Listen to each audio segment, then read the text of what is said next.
começar por dizer o seu nome completo e a data de nascimento? Joaquim Tavares Rios Pereira, e nasci em 22 de 2 de 1946. Nasceu onde? Nasci aqui, precisamente no sítio onde estou, em Sul, e nesta casa. Nesta não, noutra. Eu fiz a casa, esta casa foi feita por cima dos alicerces da antiga cá estava, que era do meu falecido pai. E a sua família, tanto do lado paterno, do lado materno, eram aqui da região? Quer falar um bocadinho do contexto de cada uma das famílias? Sim, senhor. Ora bem, a minha mãe era natural do Sul também, aqui da terra. O meu pai era de Oliveira. O meu pai o pai dele, o meu bisavô, veio de São Tomé para Oliveira. Portanto, casou, os filhos estão espalhados aqui pelos arredores, ali nas termas de Carvalhal, lá muito primos direitos, filhos de irmãos do meu pai. E então o meu bisavô veio de São Tomé. E a alcunha, agora falar na alcunha também, as origens da alcunha da família, Borralheiro, essa alcunha veio de São Tomé, precisamente, porque no tempo em que, pronto, Portugal aquilo era português, né? Faziam muitas atrocidades lá aos nativos, e queimaram lá uma revolta qualquer e queimaram lá as palhotas, né? Queimaram aquilo tudo. E o meu bisavô foi um dos poucos que se salvaram e foi avisar as autoridades que perguntaram-lhe, então como é que aquilo lá está? Uma borralheira. Daí alcunha Borralheiro. Do seu bisavô? Do meu bisavô. Depois o meu avô também era o Francisco Borralheiro, o meu pai José Borralheiro e eu, toda a gente me conhece aqui, Joaquim Borralheiro. Sempre alcunha, nunca no... É alcunha, exatamente. Não está no nome, é só alcunha. Mas as alcunhas agora podem-se adaptar ao nome. Exatamente. Escreves facilmente Então qualquer. foi o seu avô que veio aqui para Oliveira. Para Oliveira, exatamente. O tio Francisco Borralheiro, Chico Borralheiro. E veio casado ou veio solteiro ele? Não, ele veio solteiro de lá para cá. Casou em Oliveira. Depois teve o meu pai veio muito novo aqui para Sul, para a casa ali de São Figueiredo. Trabalhou lá sempre. Casa do senhor Figueiredo, na altura era o Sr. Manuel Figueiredo, que era ali da Dona Vitória, o sogro da Dona Vitória. Portanto, era uma casa rica. Sim. Aqui do Sul, não é? Sim, uma das casas ricas aqui do Sul. Que eram as tais sanguessugas que havia para os caseiros. Quem trabalhava a terra levava só, vai lá 25% e eles levavam 75%, sem mexer na terra, sem mexer em nada. A semente era fornecida pelo caseiro e trabalhavam a terra, pronto, faziam tudo. O vinho, nem tinha direito ao vinho, que era para os patrões, o vinho era para o patrão. E a semente que colhiam era 75% para o dono do terreno e 25% para as pessoas que trabalhavam. Por exemplo, 10 sacas, eram 2,5 para o meu pai, não é? E era 7,5 para o patrão, para o dono da terra.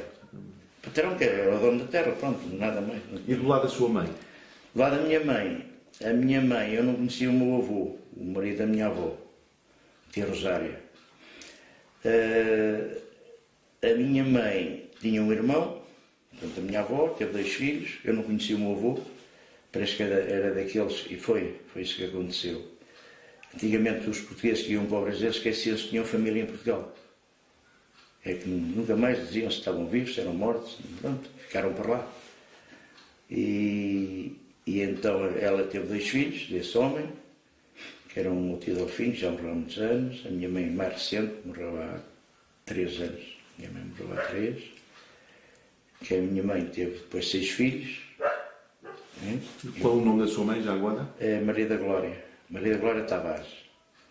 A Maria da Glória teve 6 filhos, já morreram 2. Éramos 4 homens e 2 mulheres. Já morreram 2 irmãos, um mais velho que eu e outro mais novo. Eu estava no meio. Quer dizer o nome dos Quero, sim, senhor. O Honório morreu, tinha 52 anos. E o António morreu no ano passado, não, este ano, já foi este ano. Com 65 anos. E os outros irmãos? Os outros são vivos ainda. Os E irmãos aqui a minha irmã em cima, a Alice, mãe daquela miúda que anda aqui a abrir as portas. E tenho uma que é a Balbina, que mora em Alverca, do Ribatejo. E tenho o irmão, aqui a alcunha dele, não por ser conhecido, é o Cigano, porque juntou-se com uma cigana. Está casado com uma cigana também. E esse vive na Figueira da Foz. Por acaso há muito tempo que a gente não contactava, ele hoje telefonou, hoje estive a falar com ele. E olha uma coisa, e aqueles primeiros tempos de infância, quer-me falar, por exemplo, como é que era a vida dos seus pais, nos campos, como é que você vivia essa situação? A vida dos meus pais foi muito difícil, muito mesmo. Aliás, a conversa que houve anteriormente, trabalhavam, ele é que tinha o trabalho, o outro é que vinha buscar o produto. Depois, mais tarde, quando morreu a minha avó e um irmão dela, que não tinha filhos, o meu tio Albino, os terrenos que tinham, da parte dele, foram para os filhos da minha avó, para os sobrinhos. Né? E então juntou-se tudo, então foi metade para o meu tio e metade para a minha mãe. E então já começaram a ter terrenos deles. Os terrenos deles tínhamos um grande, ainda existe, aliás ainda não foi partido, nem se sabe porque fica aquilo, porque ainda não houve partilhas, em Santa Oveia. O que é que acontecia em Santa Oveia? Nós, miúdos pequenitos, né, 6 anos, 7, íamos de manhã cedo para lá, para preparar para a noite lavrarem, por causa dos insetos nos animais, né? Porque a mosca nos animais é chato. E então trabalhavam de noite. Trabalhavam, por exemplo, com os lampiões do petróleo. Trabalhavam, por exemplo, das 7 horas da tarde até à meia-noite. Passava-se pelas brasas lá, dormíamos lá todos, pai, mãe e filhos. Os da idade de escola vinham a pé para a escola ali da Revessa. Vinham a pé e passávamos o rio para cá, por cima da levada, por cima das pedras. E à noite íamos para lá mesmo. O ciclo continuava até plantar a terra toda, né? Semear. Fazer a sementeira, que era milho ou feijão. Dormiam todos naquele palheiro, lá. Exato, um palheiro mesmo. É o nome mesmo, o palheiro. E, por exemplo, nesse caso, dormiam em colchões ou era em cima da palha? Ou... Olha, era onde calhava o São Luís. Era em cima da palha, colchões não havia lá, levava-se uns cobertores só para a noite para tapar, porque aquilo praticamente a sementeira era feita já no tempo quente, né? E não havia assim muito frio. E é a razão também da gente atravessar ali na levada, para cá que o rio levava pouca água. Se fosse no inverno não havia hipótese. Pois. E então, a história dos meus pais é essa, e nossa também, né? E o seu pai emigra? O meu pai depois vai para Lisboa. Vai trabalhar para a Sacor, atualmente é Petrogal, né?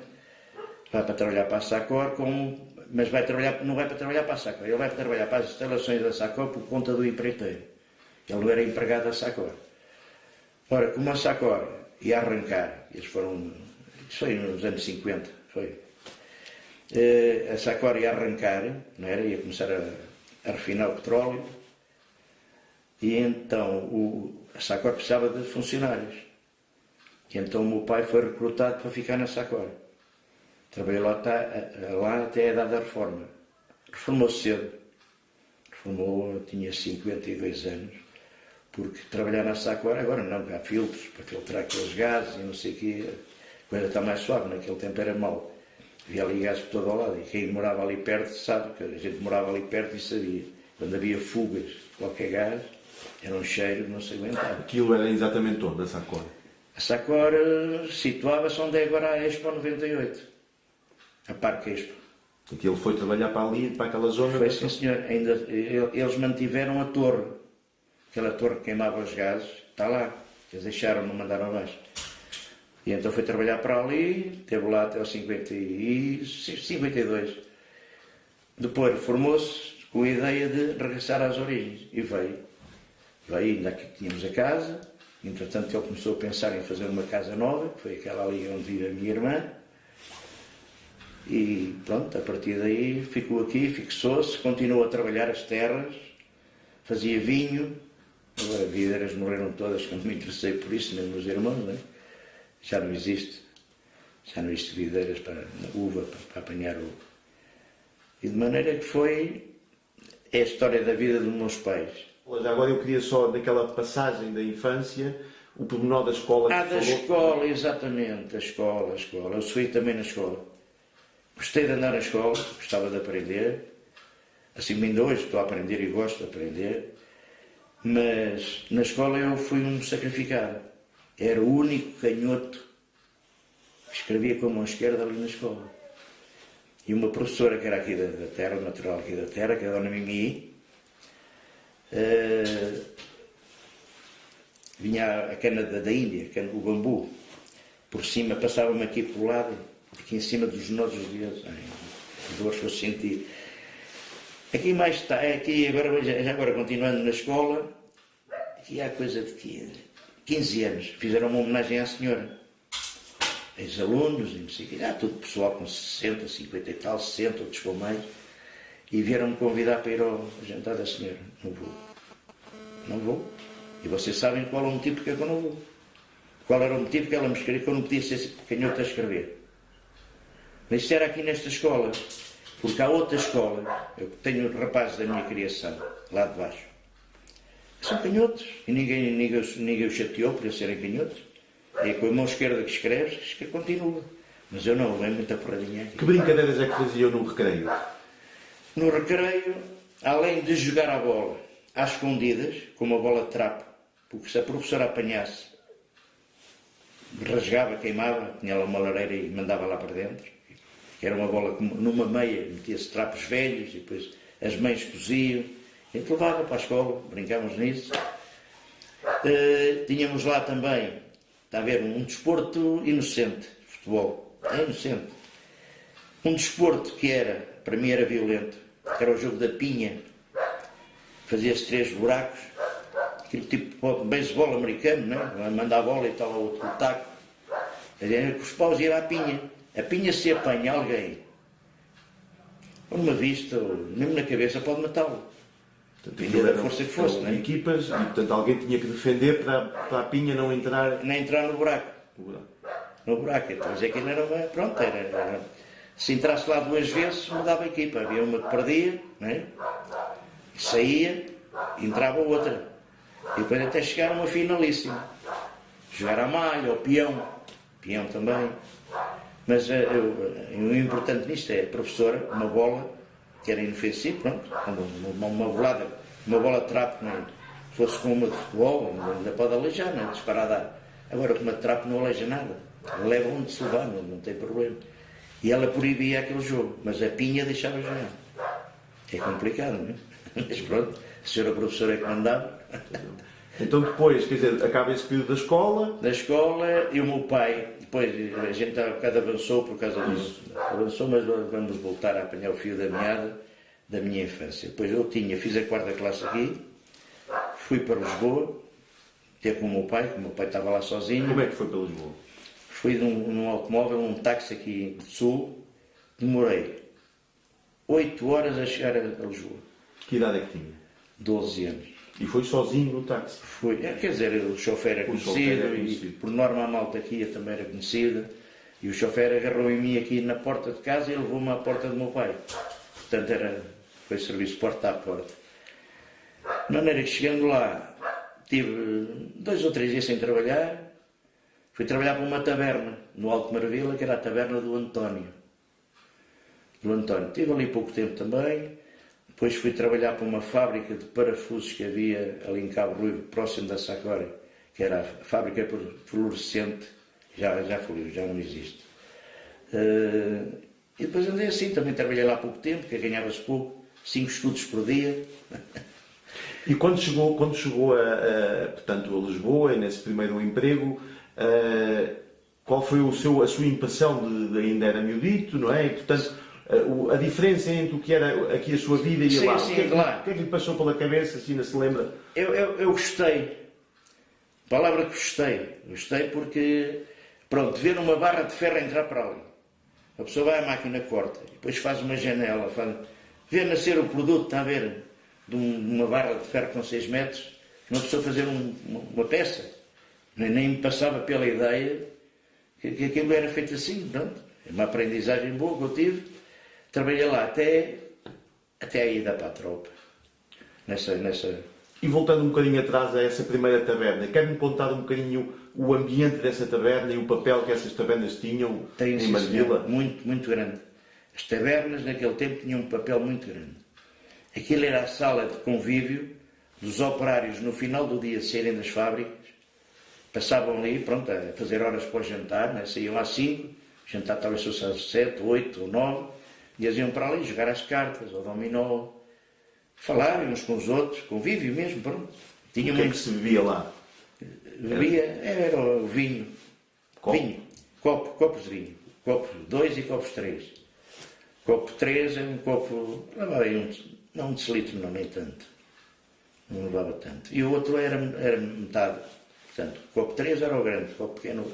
Que fábricas é que havia naquela zona e qual é que era o fundamento delas? Você falou-me disso? Sim, senhor. Ali na zona, em Marvila, havia uma grande fábrica, que era a Sociedade Nacional de Sabões. Trabalhavam lá 2.000 pessoas. E o fundamento deles era... eu gostava de ver. O que é que se lembra, por exemplo, do ambiente ali das fábricas naquela zona onde vivia em Marvila? O ambiente era, pronto, um ambiente fabril, né? Pessoal de fábrica, Sociedade Nacional de Sabões, trabalhava muita gente, como já disse. Eu gostava de ver a Rua de Marvila cheia de fatos amarelos, subir, e às 5h30 descerem, né? A rua é a subir. E gostava de ver aquilo, portanto, eles no final iam para os bairros deles, a maioria deles moravam todos ali, perto ali da fábrica, iam para as tabernas, jogar as cartas, beber uns copos, jogar ao dominó, pronto, discutir futebol também. Discutir futebol.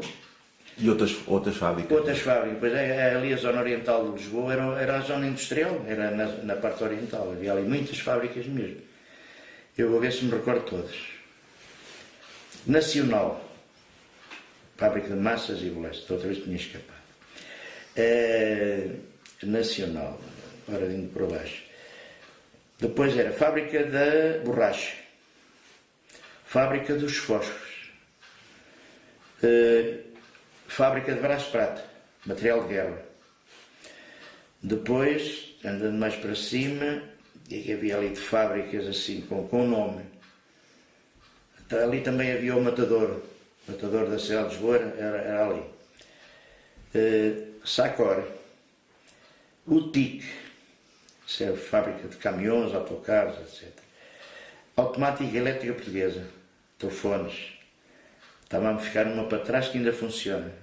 As outras, todas as que eu disse já não funcionam, mas há uma que ainda funciona, que é a Bruno Jans, que faz computadores para a água, para a eletricidade.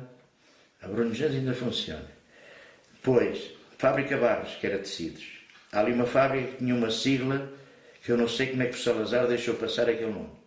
Produtos Corticeiros Portugueses. PCP. Não é? O Salazar, não sei, sinceramente não sei. Depois mais para baixo, tínhamos ali uns laboratórios, a Bial, era lá o laboratório da Bial. Havia mais uma fábrica de papel químico, que era a Cores. Depois era a fábrica das munições em Moscavide. Tudo isso na zona oriental da cidade de Lisboa. E que gente é que lá vivia? Ou seja, quem era esta gente? Muitos vinham das aldeias? Era tudo oriundo daqui. Tudo quer dizer, não. Eu digo 90% era daqui da zona. Da zona quer dizer Distrito de Viseu. Distrito de Viseu. Portanto, era um ambiente ali e acabava por ser familiar. Familiar, exatamente. Não era só o trabalho de fábrica, eram colegas, mas eram da mesma terra, da mesma aldeia, não é? Por exemplo, o inquilino da casa, quer-me falar onde vivia, para onde foi viver? Sim. Era o Sr. Avelino, que era aqui da avó. Era aqui da avó, ao pé do Gafanhão.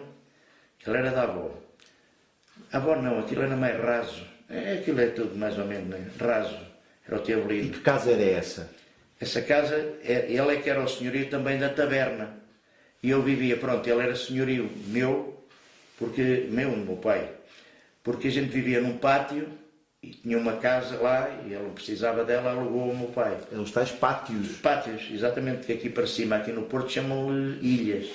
Como é que aquilo era? Esse pátio era... Esse pátio era em linha reta. Tinha 8 casas.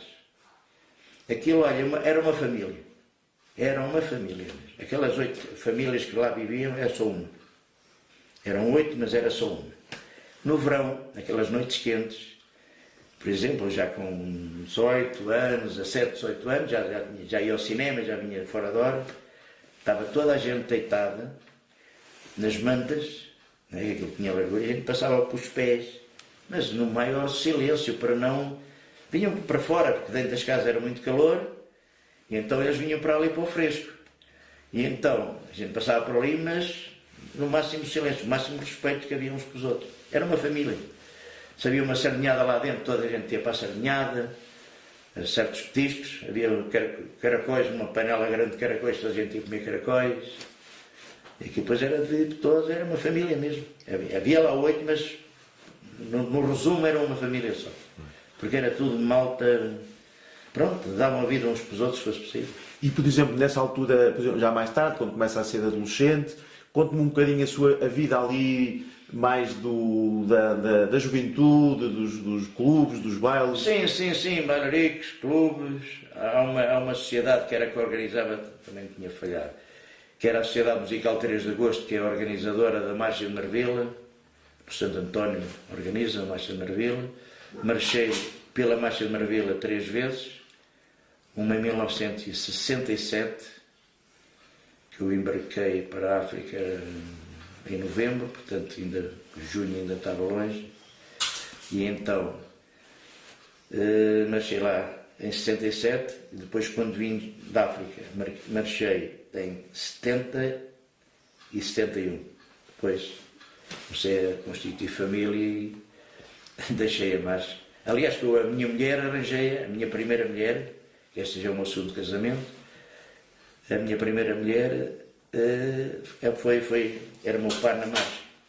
As marchas também tinham esse condão, então já casais.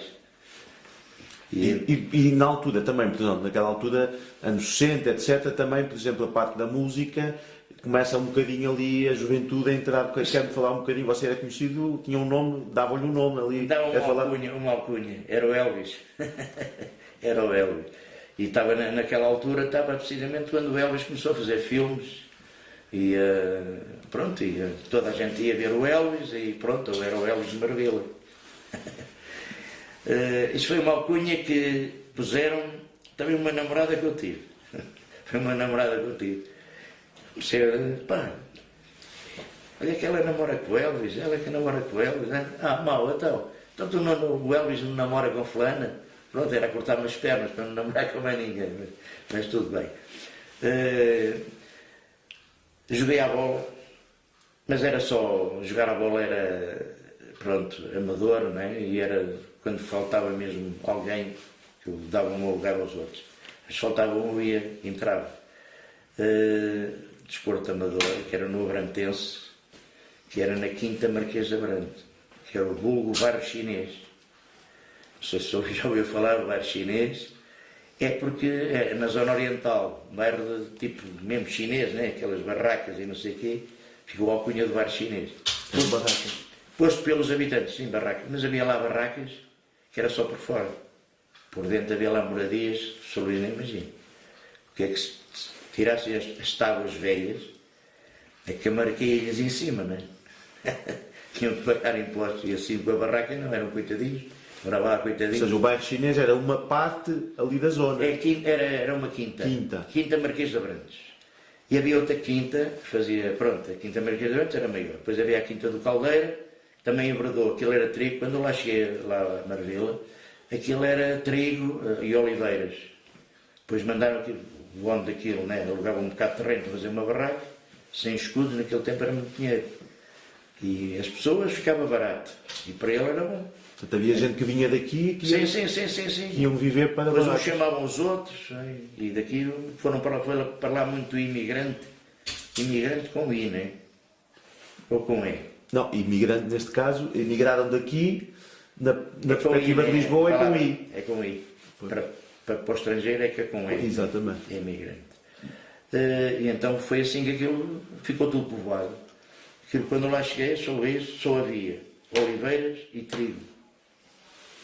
Depois começou a nascer uma barraca, depois outra. Aquilo num ano ficou cheio, não foi preciso muito tempo. Ainda falando um bocadinho ali daquele ambiente ali à volta, quer-me falar, por exemplo, da questão do futebol?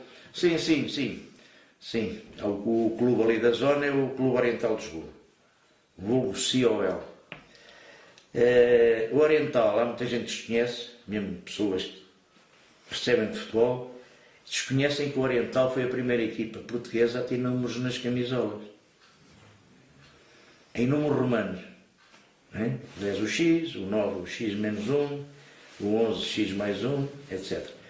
De maneira que era números romanos. Foi a primeira equipa portuguesa, eu também desconhecia, mas uma vez li num jornal, no Record, um jornal desportivo, vinha lá homenagear o velhas glórias do Oriental, que teve bons jogadores, e vinha a explicação. Foi o primeiro clube português a ter números nas camisolas. E foi um clube nascido...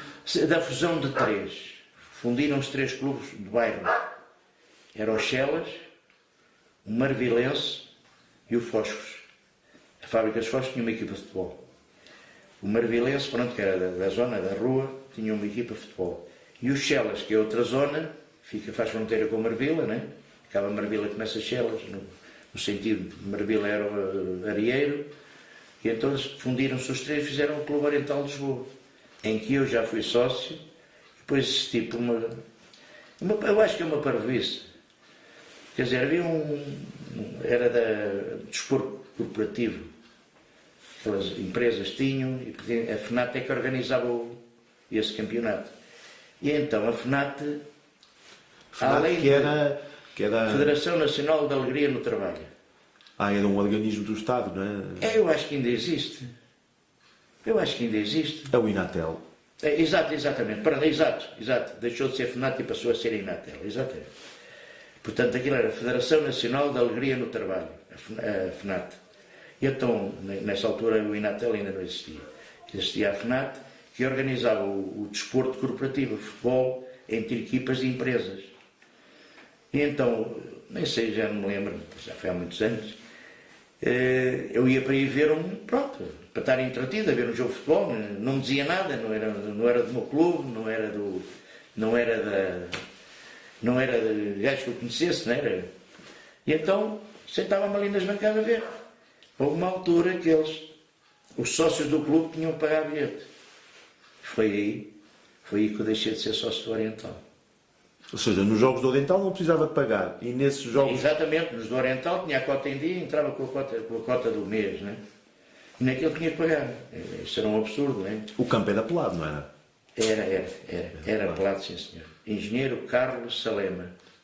Campo Engenheiro Carlos Salema. Lembra-se de alguns jogadores naquela altura do Oriental? Sim, lembro. Que viu jogar? Sim, vi jogar. Vi jogar o Edmundo, um grande guarda-redes. Vi jogar o Alfredo, o Xangai. Mau todos os dias. Esse estilo de cara é ele. Tu eres mau, bravo. Já esteve aqui em Sul, esse Alfredo. Apesar de ser natural de Marvila, ele já esteve aqui em Sul. Alfredo, o Edmundo. Havia outro guarda-redes que era o Cigano, que era o Azevedo. E esse é um dos poucos guarda-redes que marcaram um golo de baliza a baliza. Na Nazaré. O Oriental foi jogar a Nazaré, estava vento a favor, tocou no guarda-redes, ele tocou-lhe, mas como foi o outro que mandou, desistiu. Mas se ela entrasse direta não era golo. Mas como tocou no guarda-redes, validou o golo. O guarda-redes é para meter a mão, e meteu. Mas depois deixou passar. Foi o outro que marcou. Golo. Foi para o centro do terreno. Ficou bem enganado. E então, eu conheci mais. O Luciano, bom defesa. Candeias, outro bom defesa. O Almeida, outro bom defesa. Esse era do Benfica. Emprestou para lá, mas morreu lá no Oriental. Morreu, quer dizer, para futebolista. Acabou lá a carreira dele. O João António, um jogador aqui da zona, também aqui de cima de Sinfãs. O Vitorino é aqui de Maiaroca. Quem vai, por exemplo, dali de Parada? Alvarenga. É de Alvarenga, o Vitorino. Não havia lá muitos Ou jogadores. seja, alguns jogadores Sim, eram também aqui da eram zona também- por causa das famílias que eram, Sim. que eram daqui. Sim, senhor. Eles não eram daqui que nasceram lá, não é? Mas eram Mas, filhos. as origens são sempre daqui. E outros, que eu não me lembro. Carrapito não era. Os pais do Carrapito eram do Barreiro. Um bom jogador. Um bom jogador. E estes jogadores, você conhecia-os pessoalmente? Sim. Falaram do Cato lá, não tinha problemas em falar com eles. Pois. Só um aspectozinho que eu também gostava também de aprofundar. Havia na altura, por exemplo, algumas casas recreativas aqui da zona, com bailes. Sim, senhor. Havia várias casas com origem aqui na terra, aqui na zona, na região. Tínhamos o Alhões, era aqui de Alhões.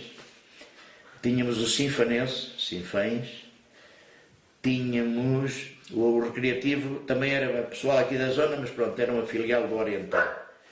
Mas também com bailaricos, tinha um grande salão onde faziam, às vezes alugavam batizados, casamentos, alugavam aquele salão. Mais. Os magriços nasceram em 66, quando foi a campanha de Portugal na Inglaterra, de futebol. Há muitas mais, quero ver se me lembro de mais. E havia, por exemplo, grupos daqui da zona que iam lá fazer bailes? Não. Bailes não, às vezes ia lá o folclore. O folclore daqui ia lá, deslocava-se lá. E ali, assim, coletividades que eu me lembro de mais. Há mais, mas eu sinceramente já. Quero falar agora da sua carreira então profissional até ir para a tropa. Fizemos uma pausa, mas agora continuar sobre isso. Sim. A minha carreira profissional, portanto, foi lá nesse A Pinto e Pinto, que eu depois saí da fábrica de fluorescentes, fui para o A Pinto e Pinto. Também foi uma escola para os serralheiros civis ali da zona, passaram por ali. A malta nova praticamente passou por ali toda. Formaram-se lá alguns bons chefes. E estive ali até ir para a tropa. Nessa firma? Nessa firma, A Pinto e Pinto. Era lá no Poço Bispo. Eu há bocado não enumerei outras casas porque há lá muita fábrica, fabriquetas, mas não, só foi as grandes, que há lá muitas pequenitas, não é? Sem significado. Tem uma fábrica de serralharia. Serralharia. Fazia todo o tipo de... Sim, ferro. Trabalhar em ferro, uma estrutura metálica, um corrimão, um gradeamento, um portão, uma porta, todo o género de serralharia civil. E essa arte aprendeu lá a trabalhar. Sim, senhor. Eu estive lá até ir para a tropa. E depois, quando regressei, fui para lá novamente. Porque os patrões naquele tempo, não sei se agora são capazes de ser obrigados a mesmo. Quando uma pessoa saía, eles tinham que guardar aquele posto de trabalho para quando regressasse ter trabalho garantido. Atualmente acho que isso que... Porque nós, por exemplo, íamos para a tropa, íamos para a guerra, eles tinham um dever para a gente, o Estado, e então a lei era essa. E então depois, eu agora tenho que falar da tropa. Exatamente. Fui para a tropa, sentei praça na Figueira da Foz, na SICA 2, tirar a carta de condução. SICA 2, que é... Centro de Instrução de Condução Auto. E depois estive lá 2 meses a tirar a carta, em carros ligeiros. E depois fui à adaptação para o RAP 3, que é o Regimento de Artilharia Pesada número 3, também era na Figueira da Foz. Até fomos a pé, não foi preciso apanhar carro, ficava relativamente próximo um do outro. Hoje já não existe nenhum. Acho que o SICA 2, que é a Universidade da Figueira, aproveitaram as instalações. E o RAP 3 acho que não está lá nada. E então, depois disso saí de Figueira da Foz, puseram-me o carimbo para ir formar batalhão Abrantes, R2, Regimento de Infantaria número 2. Formei o batalhão, 1930, e já a gente começou a ter contactos com outras pessoas, né? Os condutores praticamente foram da Figueira, a gente conhecia-os todos. Mas depois os outros já não, a gente já foi para o meio da infantaria. Apesar que eu conhecia-se lá mal, outra malta, né? Outro rapaz do lado do bairro, ou daqui de cima, conheceram-se outros. E então lá no R2 formamos batalhão, depois fomos, fazer exercícios para Santa Margarida. Santa Margarida, estive lá também 2 meses, foi aí que, o batalhão está formado, a gente já tinha o treino suficiente, Que é mentira, não tínhamos treino suficiente mesmo. Pois a prática é que faz o treino. Embarcamos para Luanda, Angola, no dia 29 de novembro de 1967. 3 dias depois de haver aquelas enchentes nos arredores de Lisboa, que morreu muita gente.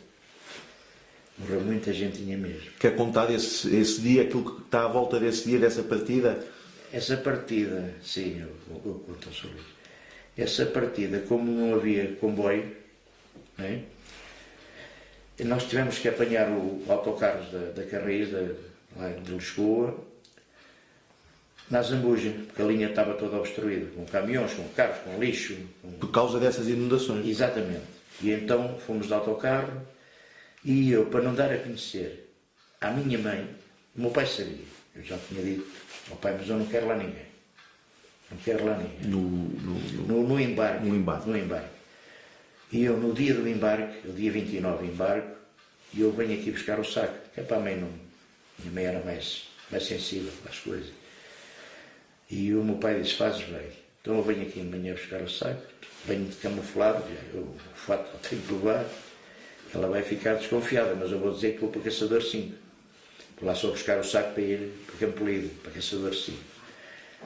E então foi assim que eu fiz, no dia do... Ainda pedi ao chofer do autocarro para descer no Poço Bispo. E o homem disse, você vai se prejudicar, eles castigam. Abrande aí que eu sei descer em andamento, não tem problema.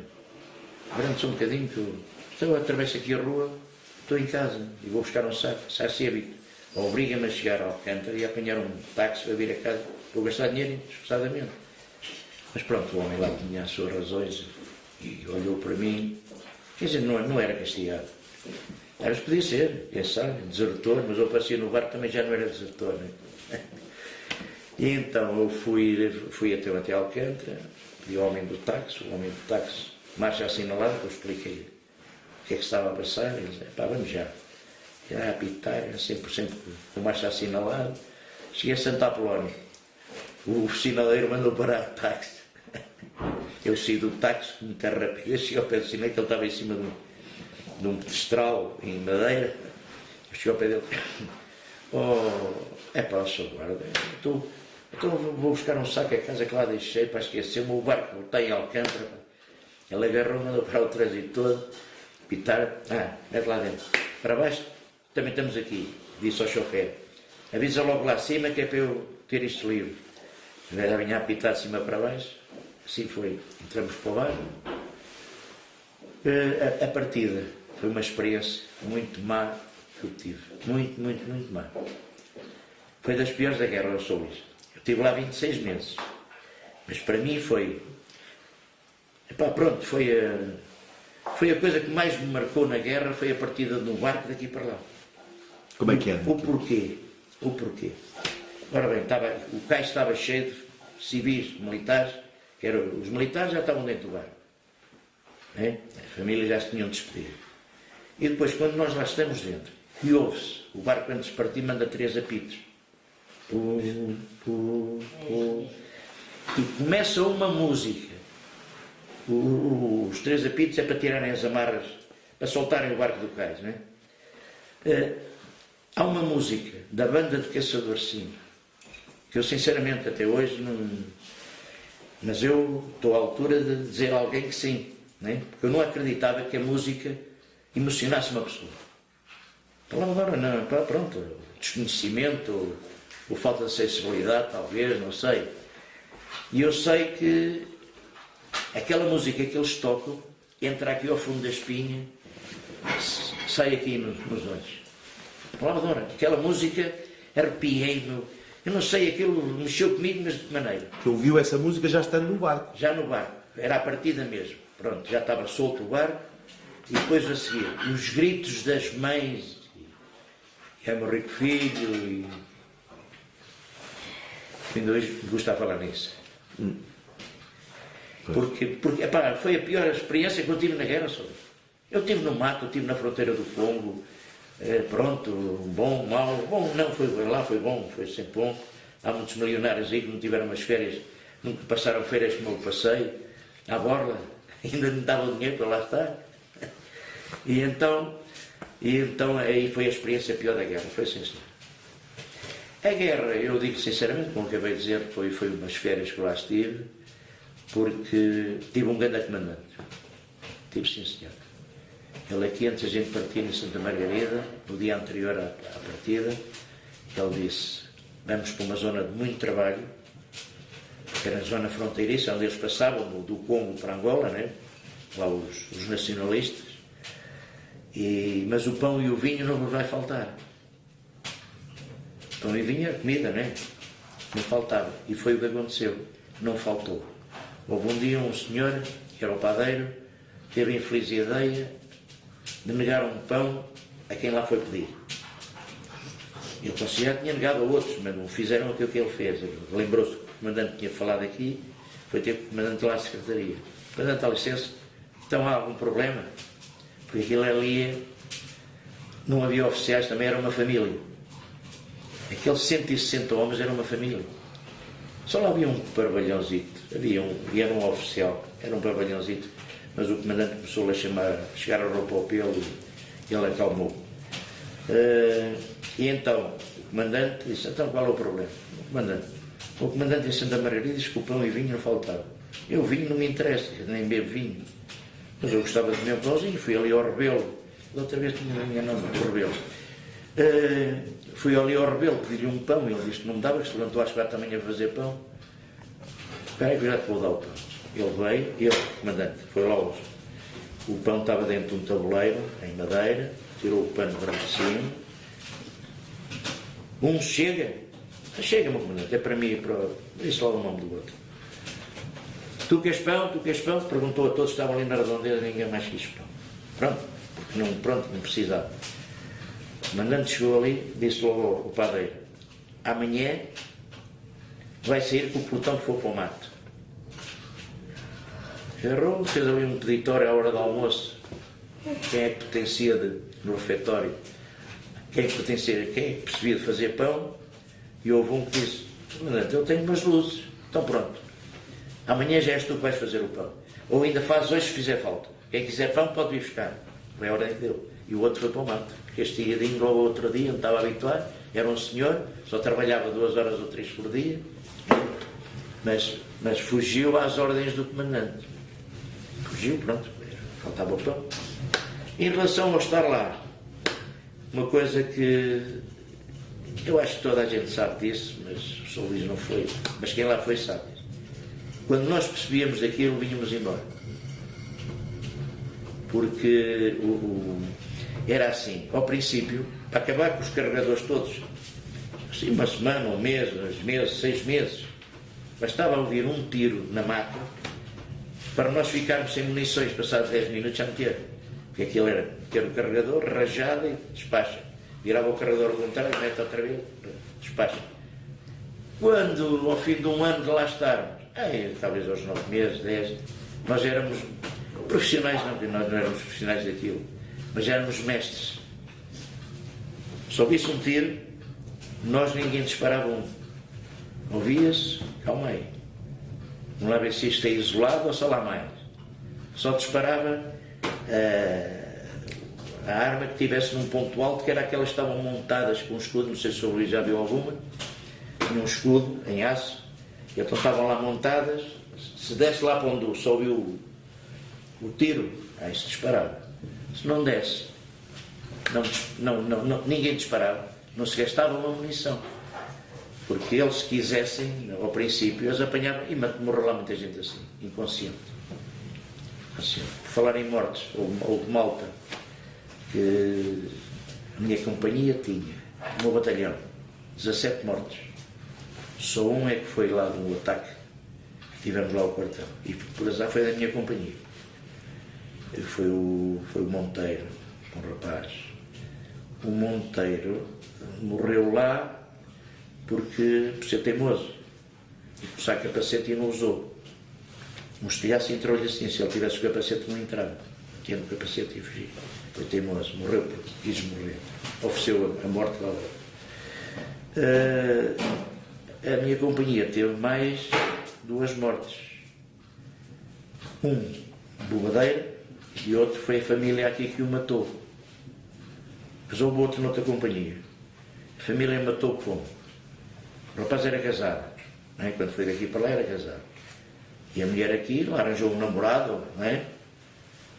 E então o pai escreveu-lhe uma carta, a mulher dele que era uma maluca, que andava metida no... A ver? Isto trabalhou no cérebro dele e ele matou-se lá assim. Portanto, foi o pai que o matou, não foi ninguém, foi o pai. Recebiam cartas com regularidade. Exatamente, sim. Os serviços postais militares funcionavam bem. E tínhamos uns que era gratuito, que era o grama. Tínhamos uns que era gratuito. Era tipo Paulo de Correio. Era gratuito mesmo. Mas no fundo, mas você foi solteiro, não é? Você... Sim. Não, eu namorava. Uma semana antes de ir embora, zanguei-me com a minha namorada precisamente para não deixar cá nada, ninguém agarrado. A ver? Não, eu pensei nisso, atenção que eu pensei, vou deixar lá aqui. Então a gente namora. Depois ela arranja outro namorado, 2 anos lá fora. Então e depois, qual é o meu estado de espírito lá, né? E eu acabei, só por uma palavra, que ela referiu-se a mim, não foi como o nome, disse, à mãe. E ele, calma, ele tem nome. Eu disse, calma aí, ele tem nome. E ela imunou-se por causa disso. Eu assim, ainda bem.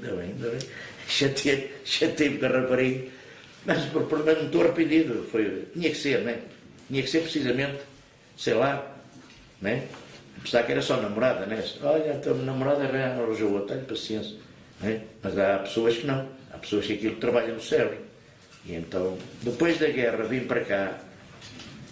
Fui trabalhar para a mesma casa. Vamos voltar atrás. Trabalhei lá 2 meses. Ele deu-me um trabalho até difícil. Um género de fazer exame. Eu fiz. E pedi um ajudante.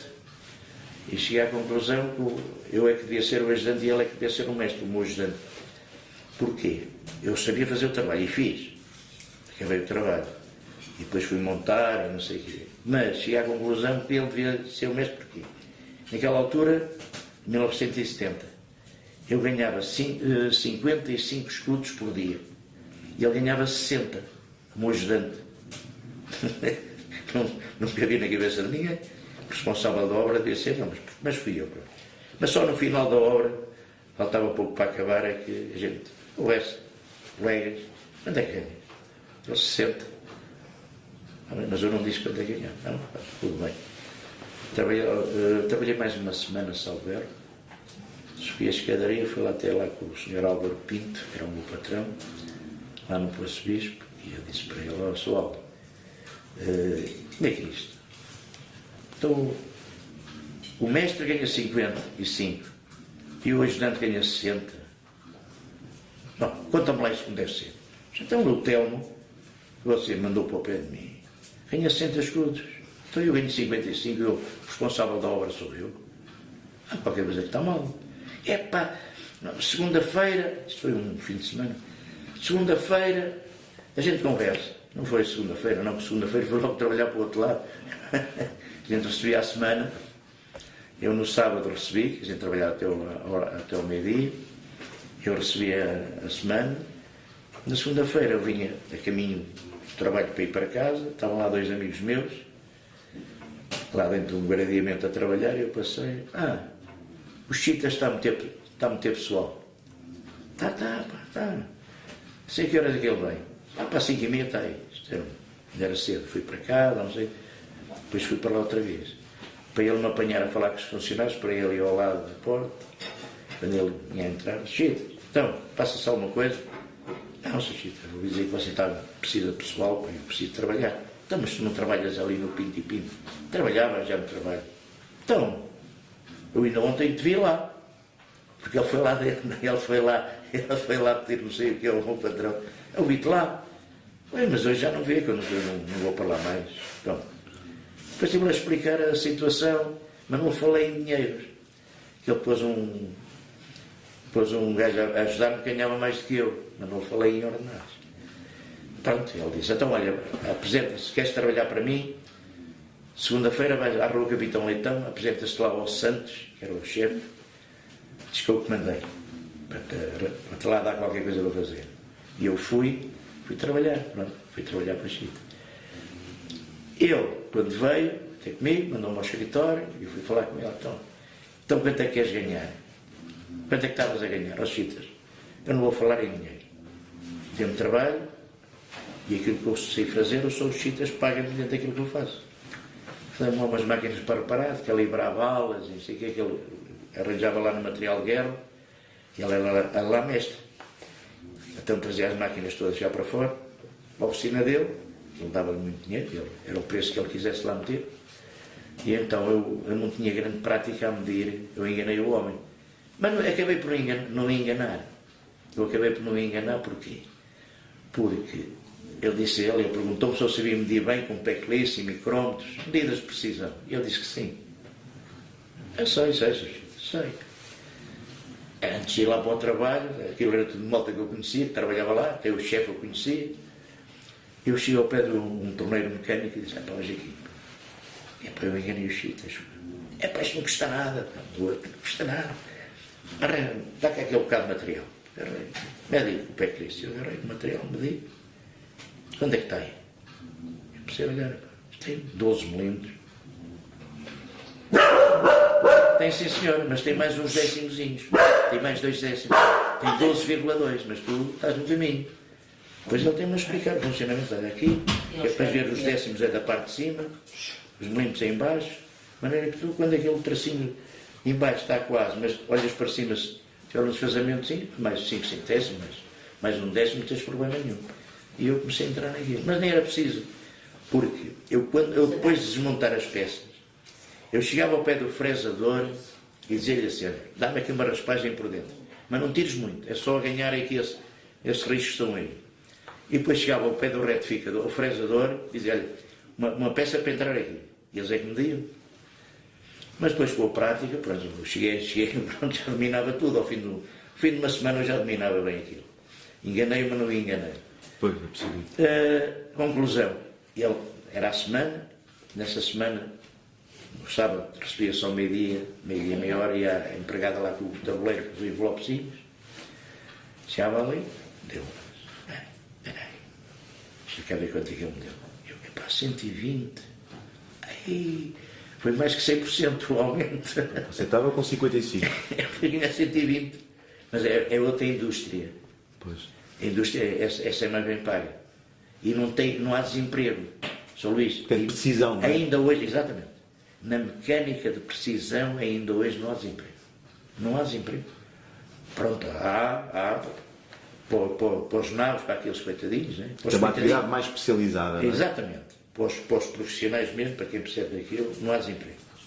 E somos disputados. Eu, uma vez em Bilbao, uma vez fui à Espanha, e um ex-sócio do meu patrão, eu estava no hotel a pôr a chave lá na recepção, para guardar lá no cima, ia vir do quarto, e um ex-sócio dele, começou uma palmada em cima do ombro, disse, olha lá, tu não estás chateado com o teu patrão? Não. Ele até me proporciona viagens aqui à Espanha e tudo. Não estou chateado com ele. E pá, eu tenho lá o teu cantinho que está lá reservado. A ver? Não há, e ainda hoje não há desemprego para os bons profissionais. Mas foi, por exemplo, a Bilbao foi em trabalho? Foi. Porque lá foi é uma feira. a grande indústria do aço. Sim. Foi uma feira de máquinas e ferramentas. Pois. Para a gente andar atualizado Também com as últimas novidades. Sim, as últimas novidades. O patrão proporcionava-lhe esse tipo de responsabilidade, no fundo, não é? Sim. Fui a Toulouse, a França, estive em Hamburgo, na Alemanha, estive em Espanha também, fui a Barcelona, mas isso era materiais de construção, Construmate. Porque a gente diz que a fila é grande, a Feira Internacional de Lisboa é grande, mas não, Construmate é grande. 2 pavilhões da Construmate metem a fila toda lá dentro, depois ainda há mais 5 pavilhões. Só uma questão, por exemplo, que eu não referi na outra vez, que foi, assim, como é que você vive, por exemplo, aquela mudança do 25 de Abril a Lima de Vila? A mudança do 25 de Abril, foi normal ao São Luís. O 11 de Novembro foi pior. O ataque aos ralis, os Spínola, os aviões, porque eles passavam por ali. Né? Eles, para passar por cima dos ralis, eles faziam o raio deles lá, iam fazer a volta deles, passavam por cima. Aí a gente, o que é que se passa? Pá, não sabia. Queres ver que não começar que ele ainda estava tudo fresco, não é? Foi no mesmo ano. queres ver que isto vai começar para aí a mandar ameixas cá para baixo, a gente, vamos todos embora. Mas foi o 11 de novembro foi pior do que o 25 de abril. Mas aquela zona ali de Maravilha era muito politizada depois? Não, depois... Sindicatos, essa história toda? Não, isso depois mais tarde, muito mais tarde. Talvez 75 já começou-se a ver ali movimentos. Um partido que eu até digo sinceramente, foi o único partido que eu vi antes do 25 de abril. Houve outro que concorreu às eleições, que era o MDP-CDE. Esse foi no 25 de abril, antes do 25 já tinha concorrido a eleições. Mas depois vi o MRPP, mas o MRPP era miúdos. São miúdos, era colar cartazes lá no Bairro Chinês, de uma grande bandeira, MRPP. E eu assim, isto era tudo maluco, antes do 25 de abril. Aquilo era Por exemplo, também não da outra vez, isto é conversa que mais seria, não sei. O Avante, sabe como é que era distribuído no Poço Bispo? Avante era o jornal do PCP, não é? Sabe como é que ele era distribuído? Nos Oreinões do Poço Bispo. Os jornalistas, não, os Jardinas, era um saco, os jornais lá dentro, não é? O gajo chegava ali, dois. Havia gajos que tinham distribuição grande, que iam levar a casa dos fregueiros. Era um assim, a tiracolo e outro para este lado. Metade avantes aqui, metade ali. Porque ali a PIDE funcionava muito ali no Poço Bispo. A zona operária, não é? Revolta, eles funcionavam por ali. E então o Ardina ia, fazia de conta que ia a hora e 9, chegava ali, tirava os olhos, punham. Aquilo tinha três orinóis, 3 deste lado e 3 daquele. Já chegavam ali, tiravam, faziam o que estavam a fazer na cidade, punham em cima do separador, depois. os montes, 3 montes. Para o pessoal ir tirando... Sim, a malta sabia que naquele dia que havia lá dentro. Portanto, aquela zona é uma zona que, pronto, natureza fabril já se sabe, não é? Sim. Movimentações... Sim. Pronto. Mas eu, após o 25 de abril, ali nem vi assim muito grande coisa. A única coisa que eu senti o 25 de abril foi que a gente ia trabalhar e depois por rádios e para irem para casa e para não saírem. Pronto, e a malta não trabalhou nesse dia. Mas o outro dia normalmente. Porque na altura tinha aqui a 30 e poucos anos. Não, nem 30 anos tinha. Não. Tinha eu tenho 67. Tinha 27. Sim. Por aí, sim, senhor. Sim, senhor. Então depois continuou a sua vida profissional? Sim. E foi sempre... em relação ao bocado do 120. O 120 eu tive muita sorte. Porque, passado um mês, o patrão deu aumento. E o chefe, o encarregado, pronto, que era o meu chefe direto, estava ali, o patrão não estava lá, já vinha, a gente já tínhamos ido embora. Às vezes faltava lá na fábrica para ir trabalhar para lá e para orientar. E então houve aumentos e o meu chefe deu-me mais 20 escudos de aumento. 140. Pouco tempo depois, então, de ter entrado Não, um mês. Um mês. Foi um mês depois. Mais 20 escudos por dia. Depois, a partir daí, foi sempre, pronto, entretanto, o chefe montou uma fábrica dele na Picheleira, com mais 4 colegas dali. Começou-me a convidar para ir lá fazer sarões. Eu trabalhava durante o dia, e ele também, no Sebastião Chitas. E à noite íamos para a Picheleira, porque ele, quando me mandou lá a primeira vez, disse: pá, tenho uns amigos, eu também vou para lá fazer pescatário, que ele também era serralheiro. Eu era serralheiro e ele também. E então, eu também vou para lá fazer uns pescados, vou lá fazer umas horas. Eu levo para cima, e então a gente, uns amigos meus. Era comum essa situação, né? As pessoas, as famílias para terem um extra de... Sim, para ter uma vida melhor. Apesar que eu digo sinceramente, eu cheguei a ganhar mais que o meu pai. O meu pai trabalhava na Petrogal, na Sacor, mas eu cheguei a ganhar mais que o meu pai. Eu, quando vim da África em 70, o meu pai tinha um lugar certinho na Sacor. Tinha lá o meu lugar certinho. O engenheiro Castelo Branco, era o diretor da fábrica. E convidaram-me, e fui lá, cheguei lá a falar com o homem. E eu disse para o meu pai: pai, peraí, é um negócio mal feito. Eu cá fora ganho X, não me lembro a diferença que é. Então eu vou ganhar menos. E pai, mas depois, mais tarde arrependi-me. Porque a Sacor é a Sacor, né? A Sacor era a Sacor. E dois reformados têm a Segurança Social que lhe paga aquele.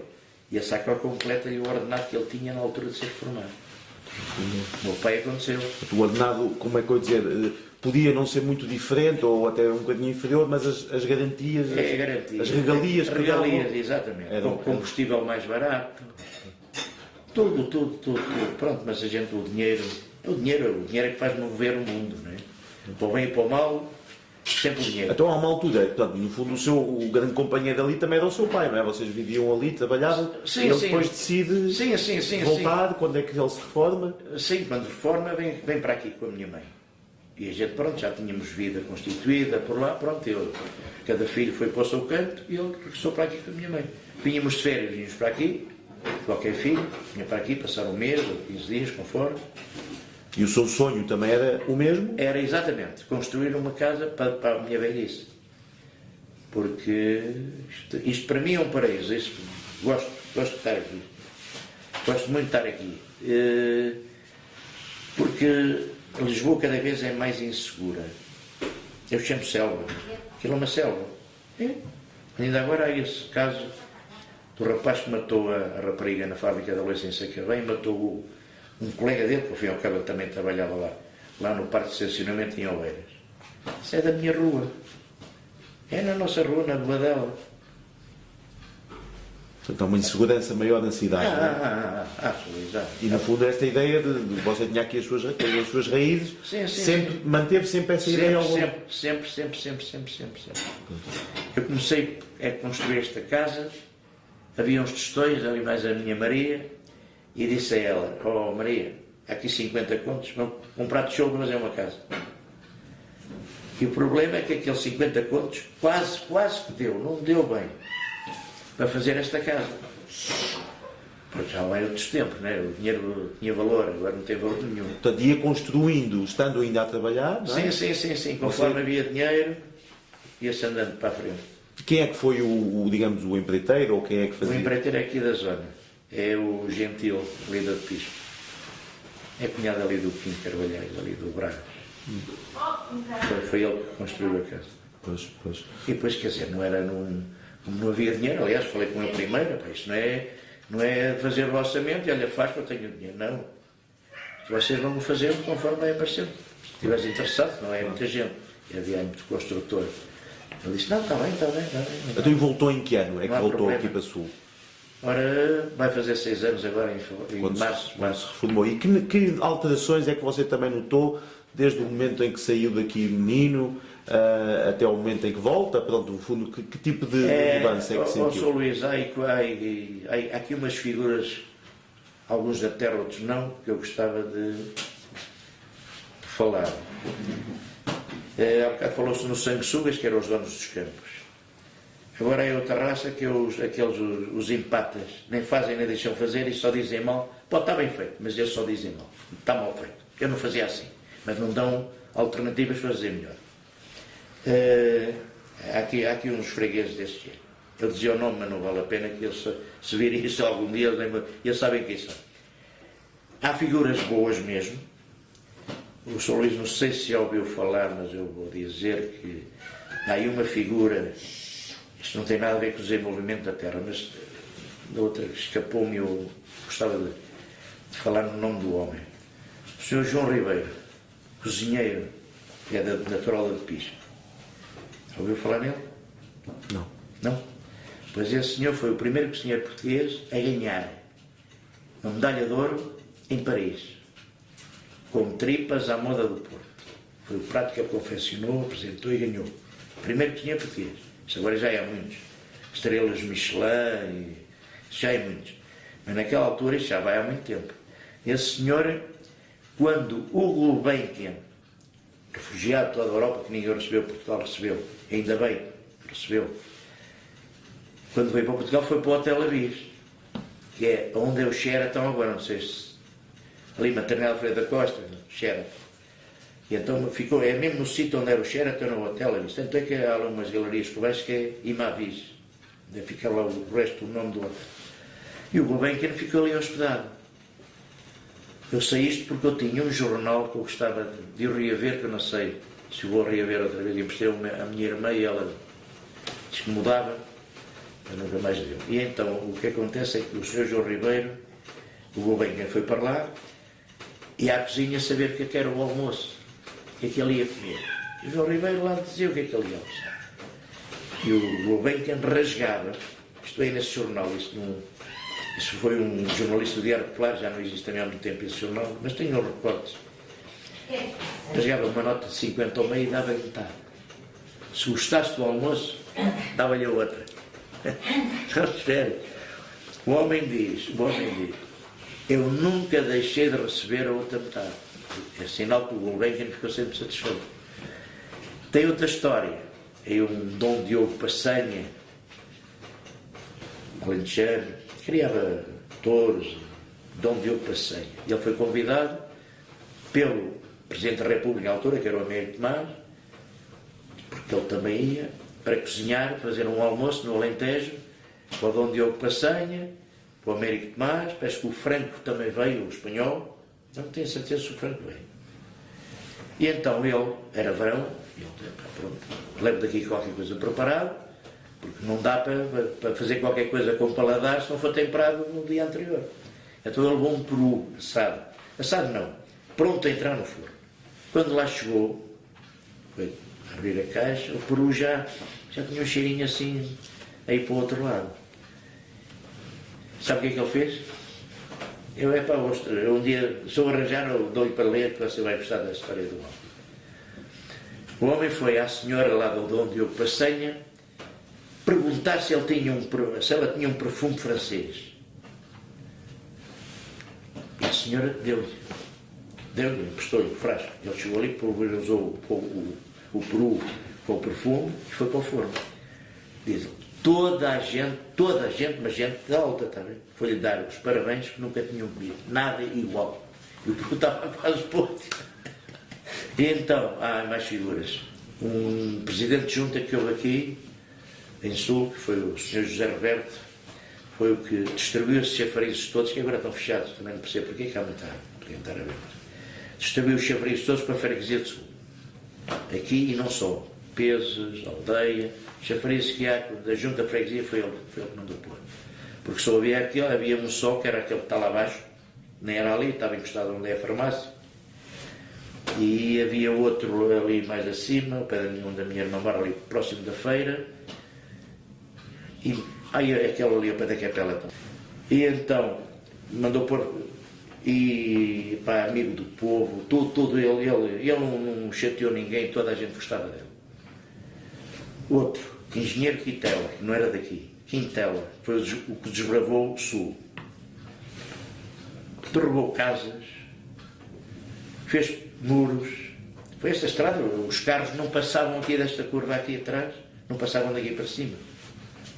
Não passavam daqui para cima. Chegavam ali. O engenheiro Quintela, que era da Floresta, eu não sei se ele era, parece que era de Viseu, esse engenheiro Quintela. Acho que é de Lamego. Mas ninguém prestou homenagem, podia pôr um nome aí, tanto um como outro, tanto aqui ao Sr. José Roberto, como o engenheiro Quintela. Portanto, a estrada, no fundo, acabava aqui já. Em Sul. Havia estrada até Sul. Sul, para cima era um caminho de cabra. Caminho de cabra. Para andar nos carros de bois e só. Portanto, todas estas estradas que há aqui pela Serra, Macieira... Sim. Por aí, foi tudo dessa altura. Foi, sim, senhor. Ele pertencia à floresta. Era engenheiro florestal e então foi ele que desbravou esta terra. E o que é que acha desta mudança? Por exemplo, acha que estas terras melhoraram, pioraram? Qual é a sua apreciação assim final? Afinal, ó Sr. Luís, eu acho que pioraram um bocado, por falta de gente. Porque esses campos todos estão incultos, com silvas, era tudo cultivado. A malta emigrou, foi para o litoral, foi para Lisboa, foram daqui para fora e os filhos já nasceram lá, já não passam cartão a isto. Há terras, a maior parte das terras que há aí, ninguém sabe quem são. O vizinho do lado é capaz de... Já cá não vem ninguém, já morreram todos. Portanto, há muitos casos desses aqui na freguesia, não é? Há muitos mesmo. Ninguém sabe de quem é a terra. Então você será dos poucos casos a querer voltar, não é? Porque no fundo Muitos igual assim não voltaram, ficaram lá. Não. Ali o caso dali do Nório do filho da Peixeira, que para lá esse coitado, esse por causa da mulher, esse queria voltar mesmo, fazer como eu fiz, não é? Vir para aqui, fixar-se, ir lá abaixo, por exemplo, e ver os netos uma semana ou 15 dias, e vir para aqui. Mas ele não, ele passa o inverno, ele imigra, ele é como o urso, vai hibernar para um sítio pior do que este. Em relação a frio é pior que a 100. Porque a 100 é pior que sul. Em relação a temperaturas. Porque a 100 todos os dias há vendaval, seja verão, seja inverno.